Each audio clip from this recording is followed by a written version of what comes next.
सात संगत जी, प्यार से कहना धन निरंकार जी। सात संगत जी, भगवान असली है नकली, श्वासों की भरपाई चलिए जानते हैं इस विचार के माध्यम से। आशा है प्रमाण करें और ध्यान से सुने। सात संगत जी, जीवन को जीना एक बात है और उम्र काटना दूसरी बात है। दोनों ही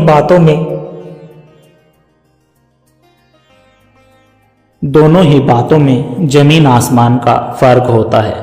संसार अपना सारा जीवन रोते बिलखते गुजारते और चिंता करते हुए बिताता है। पहले बचपन की जवानी और आखिरी में बुढ़ापा सब आपाधापी छीना झपटी में ही गुजर जाता है। दुनियादारी के चक्करों में फंसे हुए इस इंसान के जीवन की कब आखिरी सांस आ जाती है, यह इंसान को पता ही नहीं चल पाता।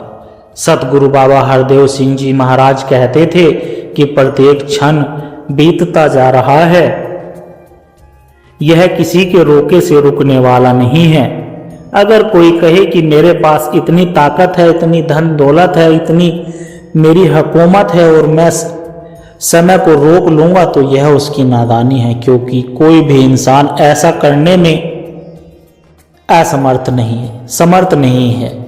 जो समय बीत गया तो कभी वापस नहीं आता, इसलिए समय की कदर करना ही समझदारी है। महापुरुषों, इसी से जुड़ी एक घटना दास को याद आ रही है। यह घटना प्रभाकर नाम के एक व्यक्ति के जीवन की असली घटना है। प्रभाकर एक छोटी सी कंपनी में चपरासी का काम किया करता था और मुश्किल से अपने गृहस्थ की गाड़ी को खींच पा रहा था। 2 बच्चों का पालन पोषण, पढ़ाई का खर्च और गांव में रह रहे उसके माता पिता, उनका भी भरण पोषण करना, जैसे तैसे समय गुजर रहा था। फिर एक दिन उसके दफ्तर के एक बड़े अफसर ने उसे पार्टी का निमंत्रण पत्र दिया। तो संतोष प्रभाकर ने शाम को दफ्तर से लौटने के बाद अपनी पत्नी लक्ष्मी से कहा कि यह दफ्तर के बड़े अफसर की पार्टी का निमंत्रण पत्र है, इसलिए पार्टी में जाना बहुत ही आवश्यक है। प्रभाकर की पत्नी लक्ष्मी ने कुछ रुपए जमा किए हुए थे, उनसे वह पार्टी में जाने के लिए बाजार से एक नई साड़ी खरीद कर ले आई, पर गले में पहनने के लिए नया हार लेने की उसकी स्थिति नहीं थी। इसलिए उन दोनों ने सोचा कि चलो किसी पड़ोसी से हार मांग कर ले आते हैं।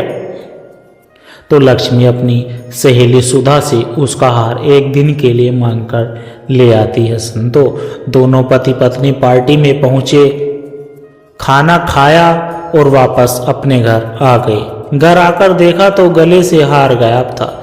उन्होंने हार को बहुत ढूंढा, लेकिन हार कहीं नहीं मिला। फिर उन्होंने सोचा कि हार को शायद किसी चोर ने चोरी कर लिया होगा, इसलिए हार नहीं मिल रहा है, लेकिन अब क्या किया जाए। और इसी चिंता में दोनों रात भर भी नहीं सो पाए।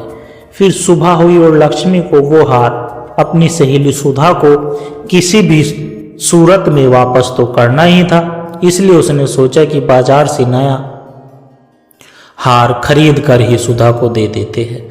और अगले ही दिन सुनार की दुकान से हूबहू वैसा ही हार लाकर लक्ष्मी अपनी सहेली सुधा को वो हार उसी के डब्बे में डालकर दे आती है।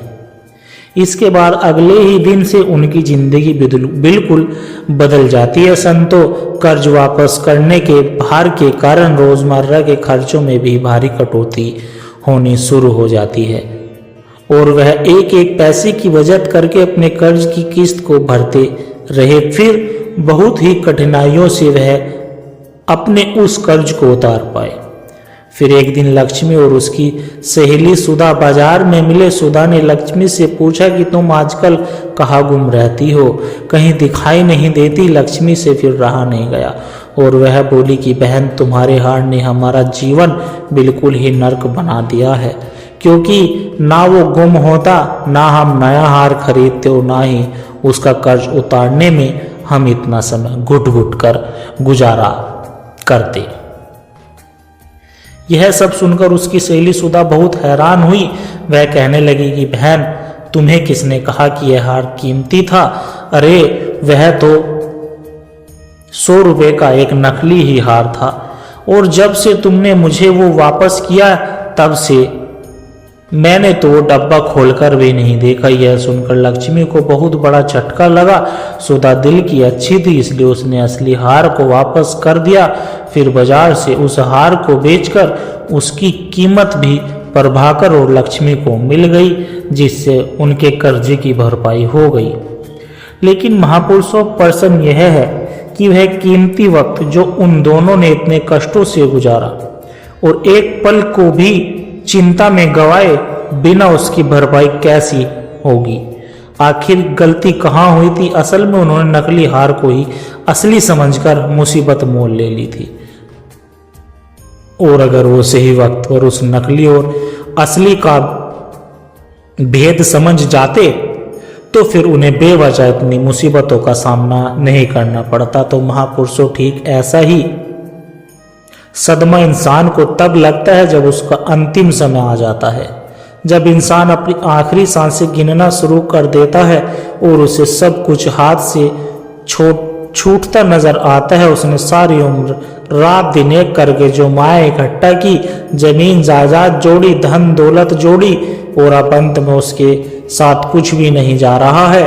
अंत में उसके हाथ बिल्कुल खाली है। फिर उसको समझ आता है कि वह तो अब तक इस नकली माया के पीछे ही लगा रहा और इस असली परमात्मा को तो वह भूल ही गया। यह जो इतनी अनमोल उम्र हाथ से निकल रही है, उसकी भरपाई होना नामुमकिन है। इसी समय के लिए ही संत महात्मा कहते हैं कि समय गया फिर हाथ ना आए, अंत समय पछताएगा। तो अंत में दास इतना ही कहेगा कि इससे पहले इस जीवन की अंतिम घड़ियां थमके, इससे अच्छा यही है कि इंसान अभी जाग जाए और ब्रह्म ज्ञान प्राप्त करके इस प्रभु परमात्मा की भक्ति में जीवन बिताए। इन श्वासों को प्रभु परमात्मा के सिमरन में लगाए, तभी इन श्वासों का सही मायने में उपयोग हो पाएगा और श्वासों की भरपाई हो पाएगी। तो महापुरुषों, दास अब इन्हीं शब्दों से आपसे इजाजत चाहता है। बड़े प्यार से कहना धन निरंकार जी। और दास आशा करता है कि दास के द्वारा कहे विचार आप सभी संतों को अच्छे जरूर लगे होंगे। अगर अच्छे लगे हो तो दास की वीडियो को लाइक करें, शेयर करें, कमेंट बॉक्स में धन निरंकार जी लिखकर दास के चैनल को सब्सक्राइब जरूर करें। और प्यारे संतों, दास की एक छोटी सी अरदास और है। अगर इन विचारों ने आपके दिल को छुआ है, अगर आपको इन विचारों से आत्मिक शांति का एक कण भी महसूस हुआ है, तो इस ज्ञान के प्रसाद को, इस विचार को केवल अपने तक सीमित ना रखे, इस प्रेम के पैगाम को आगे औरों तक भी पहुंचाए, क्योंकि संतों एक दिए से ही दूसरा दिया जलता है। जब हम इस सत्य की आवाज को रोहों तक पहुंचाने का माध्यम बनते हैं, तो यह भी निरंकार की एक बहुत सुंदर सेवा ही होती है। और इस ज्ञान की धारा से सद्गुरु के इन विचारों से निरंतर जुड़े रहने के लिए आप हमारे इस सत्संग के डिजिटल परिवार का हिस्सा बन सकते हैं, ताकि जब भी कोई नया विचार साझा हो वह आप तक सहज ही पहुंच जाए और हमें एक दूसरे के विश्वास से बल मिलता रहे।